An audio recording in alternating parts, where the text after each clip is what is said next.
बोलिए सदगुरुदेव की जय। कोटन योग, अपराधे प्राणी, बिन सदगुरु जीव की हानि। ध्यान पर बातचीत करेंगे, किसका ध्यान किया जाए, आखिर ध्यान की प्रासंगिकता क्या है। अगर साहब की वाणी की तरफ चिंतन करेंगे तो आपको एक चीज पता चलेगी। उन्होंने पूरा भक्ति क्षेत्र गुरु के चरणों में छोड़ दिया। ग्रंथ साहब का अगर अध्ययन करेंगे तो वहां भी एक ही निचोड़ निकलेगा, गुरुमुख लाहा ले गए, मनमुख चले मूल गवाए। रामायण का सार भी गुरु भक्ति है। गोस्वामी जी ने रामायण का प्रारंभ ही एक शब्द से किया, श्री गुरुपद नख गणमण ज्योति, सुमरत दिव्य दृष्टि ये होती। वाह! आज इस युग में, खैर मेरी आलोचना लोग करते हैं, मुझे इससे कष्ट नहीं है। मनुष्य अपने विचार रख सकता है, लेकिन मैं कह रहा हूं अपने विचार तर्क संगत रखो ना। कुछ कुछ ऐसी महान विभूतियां हैं जो कह रहे हैं तुम्हें खुद को संभालना, खुद संभालो, कोई तुम्हारा कुछ नहीं बदल सकता है। हंसी आती है। और ऐसी बातें बड़े बड़े आचार्य, बड़े बड़े मठाधीश भी कर रहे हैं।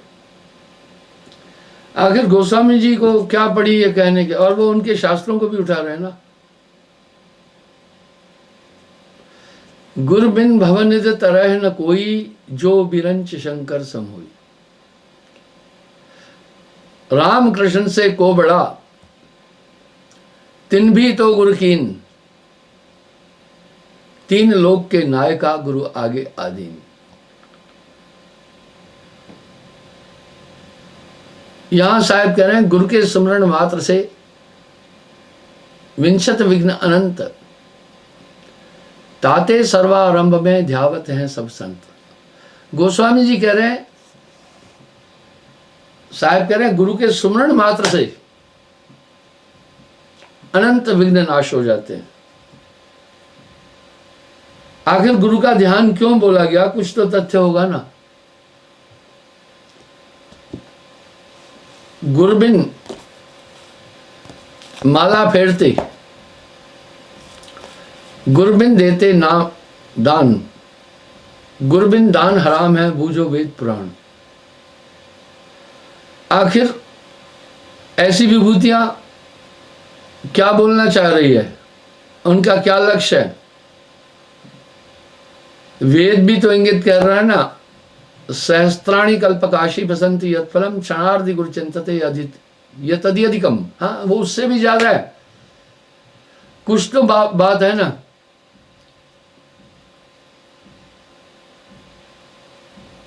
गुरु सुरती सुरधेनु समाना,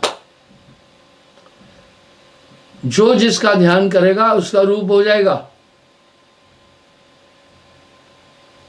अब वो महाशय लोग कह रहे हैं गुरु की आवश्यकता नहीं। रामायण के प्रसंगों से मैं श्रीमद् गीता के, रामायण के अन्य धर्मशास्त्र वेदों से भी बात करता हूं, मेरा अध्ययन है। मैंने ये प्रसंग पहले भी बोला कि रामायण का प्रसंग है। वाल्मीकि जी ने लव कुश को बोला कि मैं अगर विधिवत तुम्हें ज्ञान दूंगा तो इसमें बहुत टाइम लगेगा, इसलिए तुम एकाग्र हो जाओ, मैं अपना ज्ञान तो तुम में ट्रांसमिट करता हूं दूसरे तरीके से।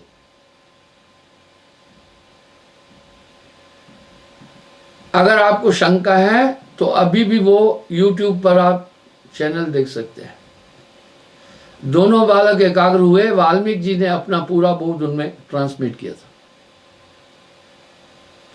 जो लोग ऐसा कह रहे हैं उनको इस विधि का पता ही नहीं है। एक महाशय बोल रहे थे, कुछ कहते गुरु पार करेगा, हम तो कहते भैया आप शुभ कर्म करो, बाकी चीज करे, पार हो जाओगे। उनको ये फार्मूला ही नहीं पता है। और ऐसे प्रवक्ता अधिकतर मेरी तरफ इंगित करते हैं इशारा, क्योंकि ये चीजें मैं कह रहा हूं ना। खैर, निंदक से, आलोचक से हमें भय नहीं है, पर भाई मैं कह रहा हूं तर्क युक्त करो ना, तर्क संगत करो ना। कुतर्क क्यों कर रहे हैं? आप तर्क ठीक से करो ना। बंधुओं,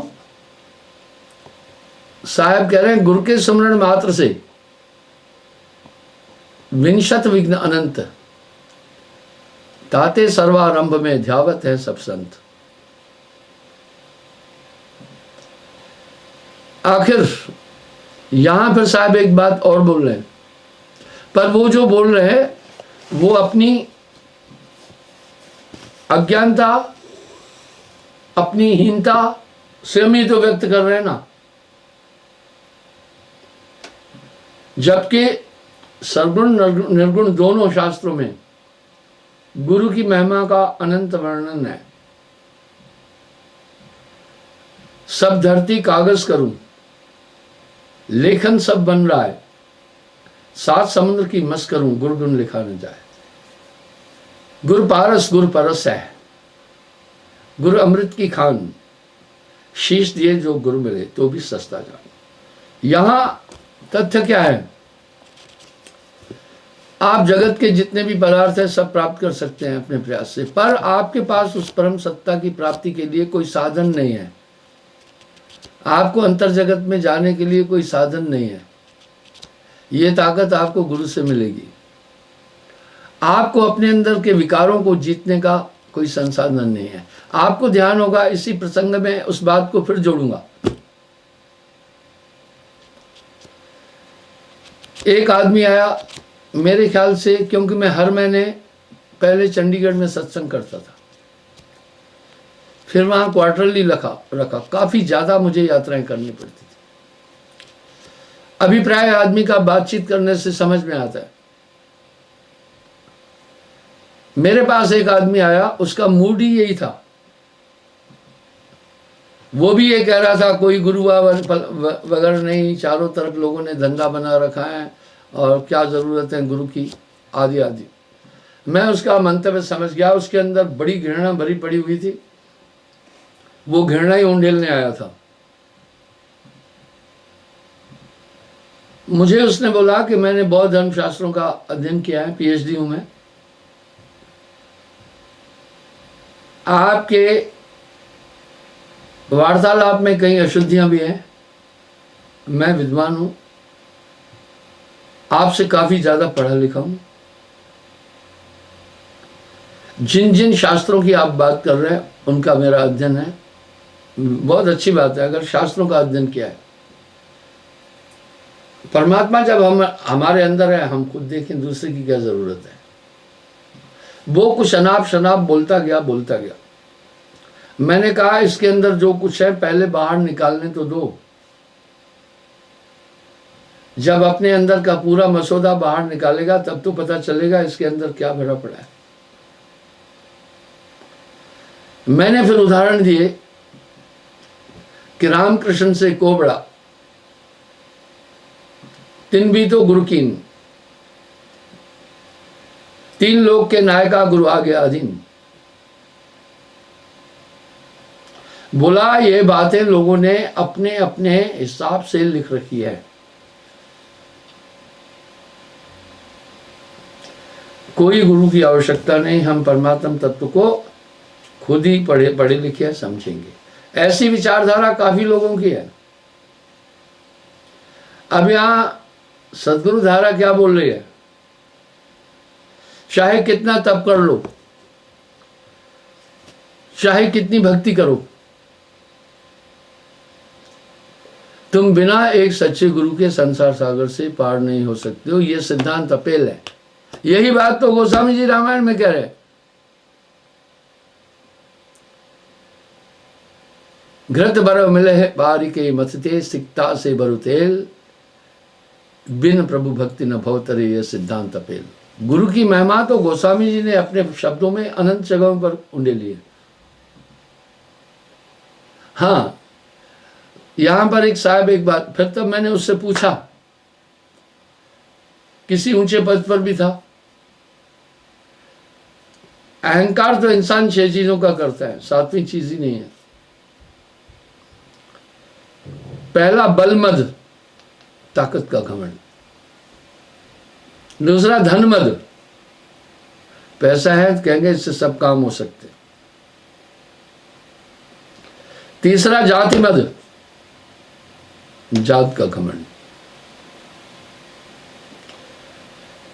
चौथा रूप मद, मैं सुंदर हूं, मैं सुंदर हूं, ये मद। पांचवा महंत मद के मेरे इतने फॉलोअर हैं। बल मद, धन मद, विद्या मद, रूप मद, जात मद और महंत मद। ये है सूल भक्ति के, इनसे संभल कर चलना। गर्व न कीजिए बावरे, गौरव हित हरि आहारी, गौरव हित रावण गया पाया दुख भारी। मैंने उनसे कहा आपकी आयु कितनी है? 50 साल। मैंने कहा भैया एक बात बताओ, क्या इस आपने कभी आत्म साक्षात्कार कर लिया क्या? बोला नहीं। अपने अंदर परमात्मा है, आप खुद बोल रहे हैं, क्या आपने जान लिया क्या? बोला नहीं। मैं बोला फिर कब जानोगे? 50 साल के 40 साल के बाद वृद्धावस्था प्रारंभ हो जाती है। जैसे मध्याह्न में सूर्य मध्याह्न के बाद पश्चिमांचल की तरफ चलता है। जब सूर्य पश्चिमांचल की तरफ चलता है, उसका तेज कम हो जाता है, उसकी रोशनी कम हो जाती है। इसलिए अब आप ये काम कब करोगे? जो जीवन का गोल्डन टाइम था वो तो आपने ऐसे ही गुजार दिया, अब कब करोगे काम? पर यहां साहब ने एक चेतावनी बड़ी अच्छी दी है। मूर्ख से क्या बोलिए, शठ से कहां बसाए, पाहन में क्या मारिए, चोखा तीर नशा। यहां साहब एक बात की पुष्टि कर रहे हैं, ज्ञानियों में हूं मैं ज्ञानी। बोला ज्ञानियों में सबसे ऊंचे स्थान पर बैठता हूं। मूर्खों का दास, मैं मूर्खों के आगे बोलता ही नहीं हूं, चुपचाप बैठा रहता हूं। जहां चले लट्ठी वट्ठी वहां छीलूं घास। जहां दबंग लोग होते हैं वहां मैं तो घसियारा बनकर बैठता हूं। इस तरह उस आदमी ने जब ऐसा बोला, मैंने शास्त्रों का हवाला दिया। वो शठ किसको कहते हैं? गोस्वामी जी के शब्दों में भी बड़ा सार है। फूले फले न बैत, जो बरसे सुधा जलद। फूले फले न बैत, जो बरसे सुधा जलद। मूर्ख हृदय न चेत, जो गुरु मिले ब्रंच सम। यानी चाहे अमृत वर्षा भी हो जाए, बांस फूलता फलता नहीं है। इस तरह ऐसे शठ लोग नहीं सुधरते। पर आगे कह रहे हैं, शठ सुधरत सत्संगत पाही। लेकिन कंटिन्यू उनको अच्छा संग मिलेगा तो वो सुधर जाते। कैसे? पारस परस कुधात सुहाई। मैं आर्मी में सर्विस करते समय हम सिर्फ अपनी कंपनी में 2-3 आदमी थे जो मांसाहार नहीं करते थे।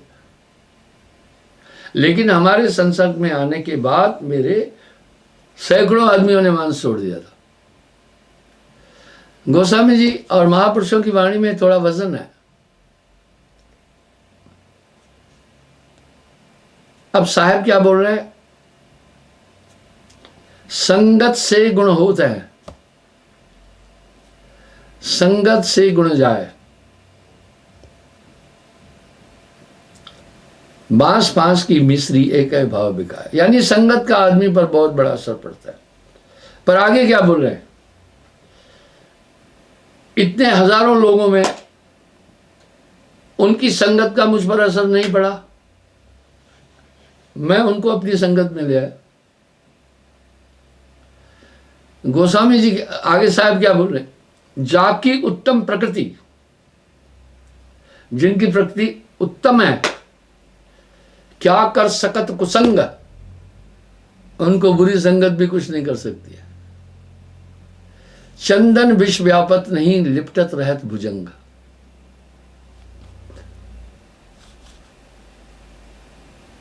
चंदन के पेड़ों पर सांप लपटे रहते हैं लेकिन उन पर विष व्याप्त नहीं होता है। इसलिए जिनकी उत्तम प्रकृति है उनको कुसंग भी कुछ नहीं कर सकता। पर यहां एक पहलू है, आइए अब साहब एक बात कह रहे थे, जबै नाम हृदय धरा भया पाप का नाश, जैसे चिनकी आग की पड़ी पुरानी घास। मैंने ये प्रसंग भी पहले कई बार बोला। मुझसे एक पत्रकार ने प्रश्न पूछा, ये आज से 15 साल पहले की बात थी। आप देखें उस समय सामाजिक पटल पर भक्ति का बहुत बड़ा प्रचार चल रहा था और टीवी सीरियल खुद भरे पड़े हुए थे। मैं आपको एक उदाहरण देता हूं, मैं भी कई सीरियलों पर आया हूं, चैनलों पर अभी भी आता हूं। मैंने एक बहुत नामी बहुत बड़े चैनल से बात की कि भाई आपके चैनल का टेलीकास्टिंग काफ़ी ब्रॉड है, हमें भी एक एपिसोड की जगह दे दो। 10-15 साल पहले मुझसे उसने डिमांड किया 10 लाख रुपए लेंगे महीने में, 20 मिनट का एपिसोड, उसमें 2 मिनट तो एडवर्टाइजमेंट देते, 18 मिनट बोलते हैं सिर्फ। मैंने कहा भाई ये बहुत ज्यादा है, मेरे पास तो अधिकतर गरीब लोग आते हैं। बोला इससे नीचे नहीं, और शर्त रखी पहले हम चेक करेंगे आपकी रिकॉर्डिंग ठीक है, आपके अल्फाज और बोलने की शैली ठीक है, उसके बाद हम आपको हामी देंगे। चुप रहा मैं। जब धीरे धीरे चैनल छटने लगे, भक्ति का ट्रेंड कम होने लगा, बहुत कम हो गया, उन्होंने मुझे खुद ऑफर किया, आइए आप 5 लाख देना महीने का। तो एक इंटरव्यू में मुझसे एक ने पूछा, बोला महाराज आजकल चारों तरफ भक्ति की बड़ी धूम है, मनुष्य शायद पाप कर्मों से ऊब गया है और समाज आज फिर भक्ति की तरफ से आ रहा है।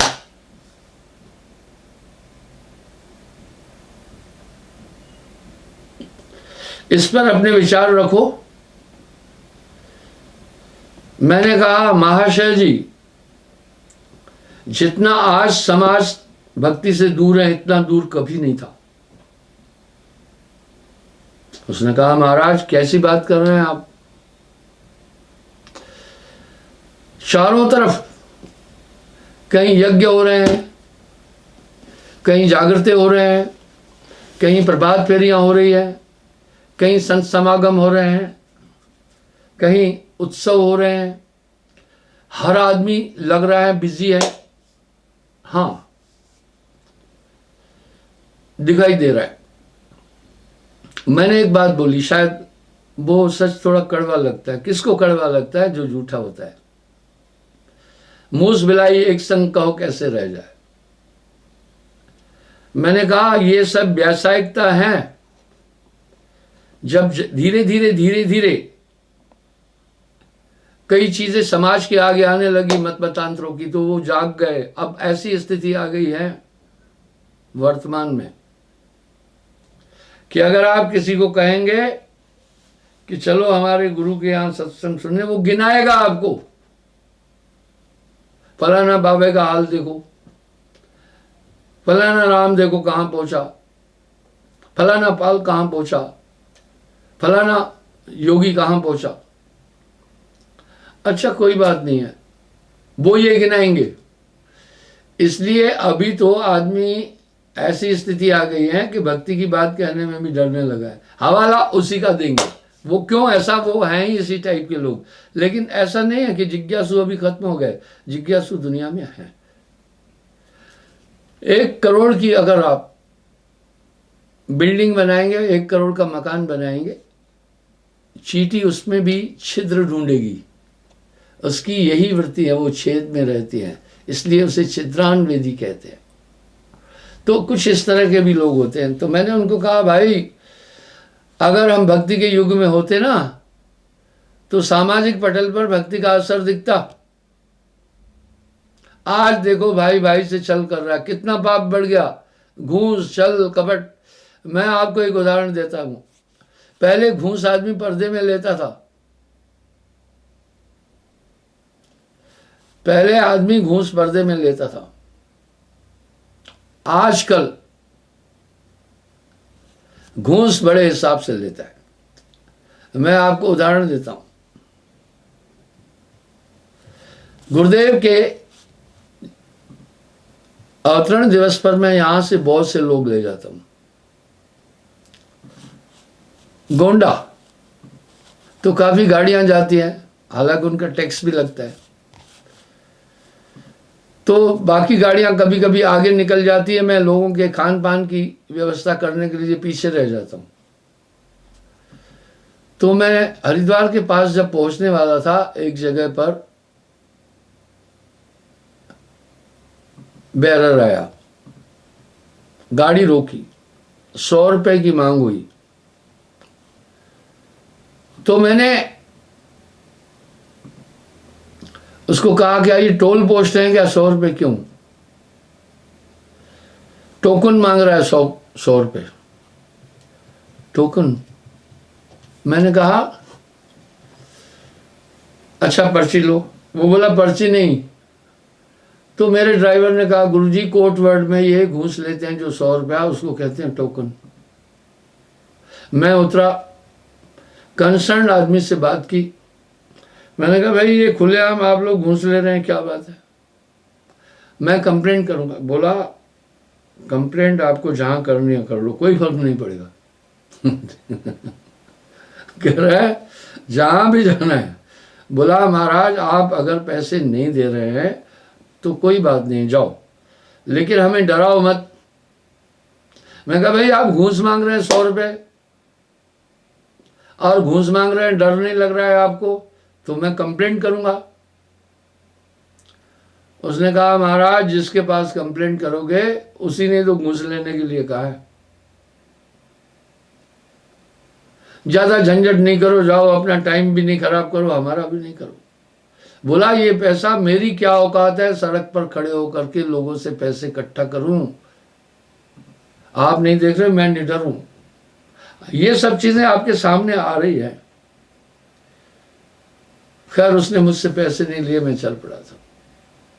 पहले लोग पर्दे में घूस लेते थे, अभी दाढ़े से ले रहे हैं। इतना छल कपट समाज में बढ़ गया, मैं आपको क्या बताऊं। मैं माफी चाहता हूं, आपका अमूल्य टाइम मैं खराब नहीं करना चाहता। मेरे पास रोज करीब 400-500 आदमी आते हैं,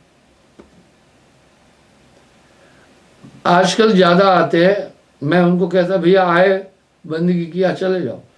उनमें से 95% समस्याएं, मुकदमे, तकलीफें, दुख, बीमारियां ये लेकर आते हैं। सुनना पड़ता है। कोई अजमेर से आया, कोई दिल्ली से आया, कोई कलकत्ता से आया, अभी भी आ रहे हैं, कोई मुंबई से आया। अब अगर वो इतनी दूर से आया अपनी बात करने के लिए, मैं नहीं सुनूंगा तो उसको कष्ट हो जाएगा। अगुन सगुन में गुरु आधारित, उसमें सब यही, कहीं किसी ने धोखा किया, कहीं किसी ने पैसा लिया, कहीं किसी ने लूट मार की। ये चीज समाज, सामाजिक पटल पर अगर निष्पक्ष होकर के दृष्टि डालेंगे तो इतना पाप बढ़ गया है, इतना पाप किसी भी टाइम पर नहीं था।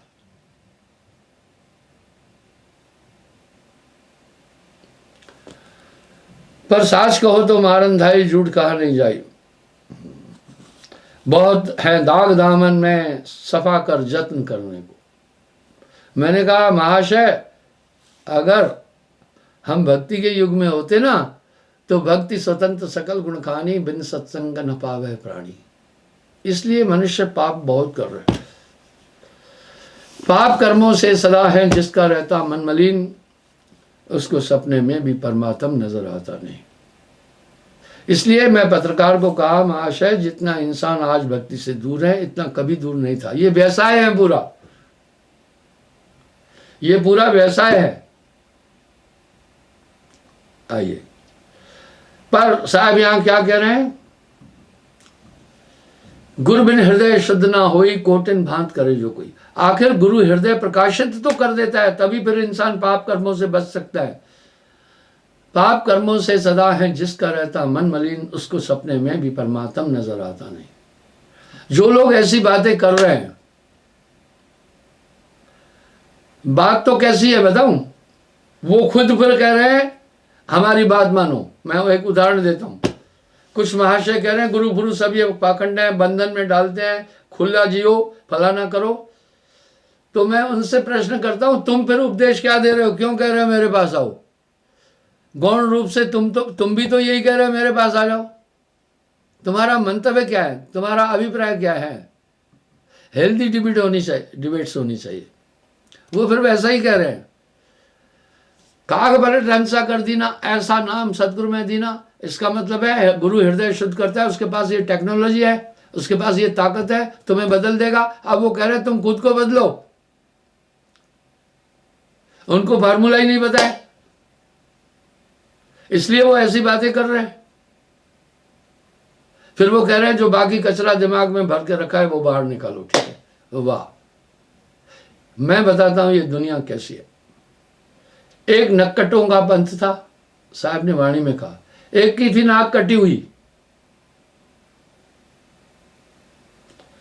किसी ने पूछा, बोला था भाई नाक क्यों कटी है? बोला मैंने खुद कटाई है। बोला वो क्यों? बोला भाई नाक कटाने के बाद मालिक सामने नजर आता है, मालिक मिलता है। बोला अच्छा, उसने भी नाक कटा लिया। इस तरह वो नक्कटों का एक पंथ चला, मैं लिखित में दिखाऊंगा। अंतोगत्वा एक और आदमी सज्जन था,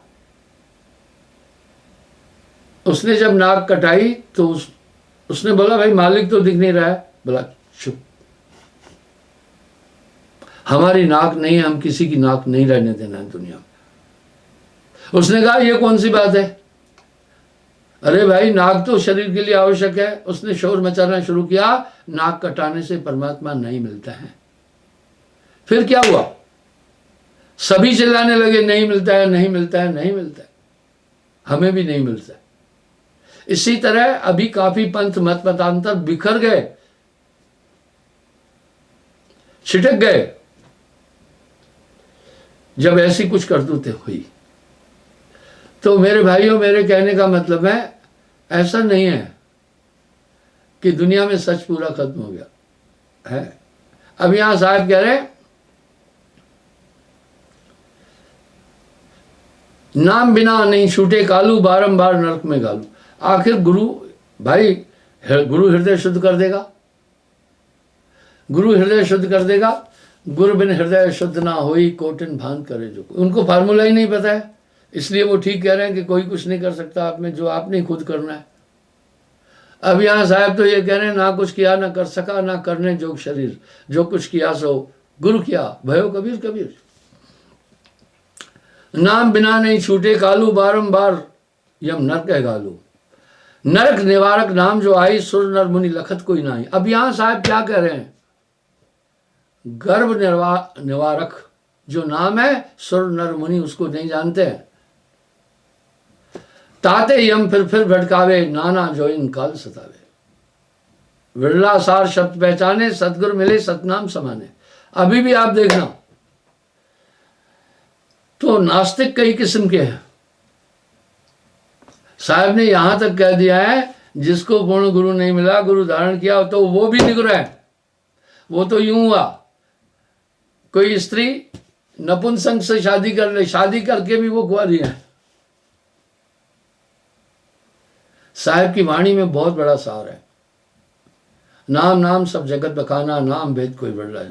वो पैसे के बल पर, अन्य चीजों के बल पर, बड़े बड़े अमीर रईसों और रसूलदारों के बल पर भक्ति पर चल रहे, वो ईश्वर के बल पर नहीं है। इसलिए वो खुद ही अपनी हकीकत खुद बोल रहे हैं। बोला हमें तो पता नहीं गुरु कैसे पार करेगा। अरे भैया, गोस्वामी जी भी कह रहे हैं, गुरु बिन भवन देता रहे न कोई, जो विरंच शंकर सम होई। विराम तो लगा दिया ना गोस्वामी जी ने वहां पर। नरक निवारक नाम जो आई, सुर नर मन को लखत नहीं कोई। ताते यम फिर भटकाए, नाना जो इन काल सतावे। रड़ला सार शब्द पहचाने, सतगुरु मिले सत नाम समाने। ये सब वाणियां ऐसी नहीं है, उनकी बुद्धि कुंठित हो चुकी है। वैभव और धन के कारण से वो भक्ति में नहीं है, सिर्फ अपने को स्थापित करना चाहते हैं। मिटा दे अपनी हस्ती को अगर जो मर्तबा चाहे, कि दाना खाक में मिलकर गुले गुलजार होता है। रंग लाती है हिना पत्थर पे पिस जाने के बाद, सुरखरू होता है इंसान ठोकरें खाने के बाद। इसलिए बिन सदगुरु बाचे नहीं, कोई कोटिन करे उपाय। मैं तो तर्क संगत ये बात कर रहा हूं, तर्क विसंगत बात नहीं कर रहा। इनकी बातें तर्क विसंगत है। सुन धर्मलाल सुजान, शब्द प्रमाण सतगुरु जानो। सुरत निरत एक ठाम चीनो, अनूप अलक्षण मानो। सत्य नाम अवराध हो, मन ही साधु चतुर चोर सो मन है। मन को ये बाइंड अप कर देता है। मेरे प्रवचन में मन का प्रसंग काफी आता है। आपका मन के अलावा कोई बैरी नहीं है। वो नाम जो है मन की स्थिति स्पष्ट, और मन भी तो नहीं दिख रहा है ना। अब यहां साहब पुष्टि कर रहे हैं, मने निरंजन सबे नचाए, नाम होए तो मात नवाए। आप नाम लिए आप जान सकते हैं। घायल की गत घायल जाने, क्या जाने वेद विचार। नाम के बाद आपके अंदर जो बदलाव, आपके साथ ताकतें काम कर रही या नहीं, वो नाम के बाद वो ताकतें आपके साथ काम कर रही, आप समझ रहे हैं। मेरे पास एक बहुत बड़ा वेदाचार्य आया, बहुत सतर्क था, बहुत सजग था। मुझसे कहा महाराज आपसे दीक्षा लेना है। जो आदमी लेके आया उसको मेरे पास, पहले उसने व्याख्या की उसके बारे में। ये काशी में संस्कृत के आचार्य हैं और 5-6 जिलों में ये मशहूर है। लोग इनका बड़ा सम्मान करते हैं। दीक्षा लेने आए। मैंने आचार्य जी से कहा भाई कैसे आना हुआ, आपकी मेरी पहली मुलाकात है। बोला मैंने आपकी पुस्तकें पढ़ी, आपका प्रवचन सुना, विचार किया, इसलिए मैं आपसे दीक्षा ले रहा हूं। जब वो मुझसे दीक्षा लिया, आगे क्या हुआ वो सुनना। मेरे विरोधी तो मिलेंगे, क्योंकि संतत्व की धारा का विरोध होता ही रहता है। जगत भगत में बह रहे चारों युग फरमान। उसको बहुत लोग मानने वाले थे। वो बेचारा क्या करता था, पुस्तकें अपने पैसे से लेता था, आश्रम से। हम 10 रुपए में पुस्तक देते। मैंने कहा धर्म शास्त्रों को महंगा बेचना बेवकूफी है। वो एक मार्गदर्शन करती है समाज का, उस पर नफा नहीं लेना है। वो एक दिन झोला भर के किताबें ले जा रहा था। मैंने कहा पंडित जी पुस्तकें कहाँ ले जा रहे हो? उसने कहा महाराज मैं प्रवचन करता हूँ, आपका प्रचार करता हूँ और ये पुस्तकें बांटता हूँ। मैं कहा पंडित जी पुस्तकों के पैसे देते हो क्या? बोला हाँ। मैं बोला ना आप पैसे नहीं देंगे। मैंने लड़कों को कहा, सेल्समैन को कहा, एक बैग पंडित जी को किताब बिना पैसे देना। ये इतना बड़ा कार्य कर रहे हैं, गांव गांव घूम करके प्रचार कर रहे हैं और पुस्तकों का झोला उठा करके, और ये आपके पंथ का प्रचार कर रहे हैं, इनसे पैसे नहीं लेना।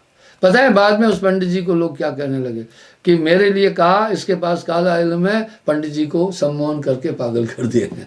ये दुनिया है। वो साहब की एक कहावत है, आगे चलो तो ऐसे लोग आपको एड़ी मारेंगे, सावधान रहना। अगर उनके पीछे हो जाओ तो वो धूल उड़ाते जाएंगे। उनका मंतव्य ही आपको हैरान करना, बस उनकी टेंशन लेना ही नहीं। तो इस तरह ये संसार है, जगत भगत में बैर हैं चारों युग प्रमाण। विरला सार शब्द पहचाने, सतगुरु मिले सतनाम समाने। इसलिए सुन धर्मदास सुजान शब्द प्रमाण सतगुरु जाना हूं।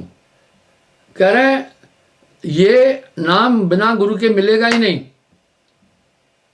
आपको ध्यान होगा मैं सिकंदर और उसके मंत्री का उदाहरण भी दिया था।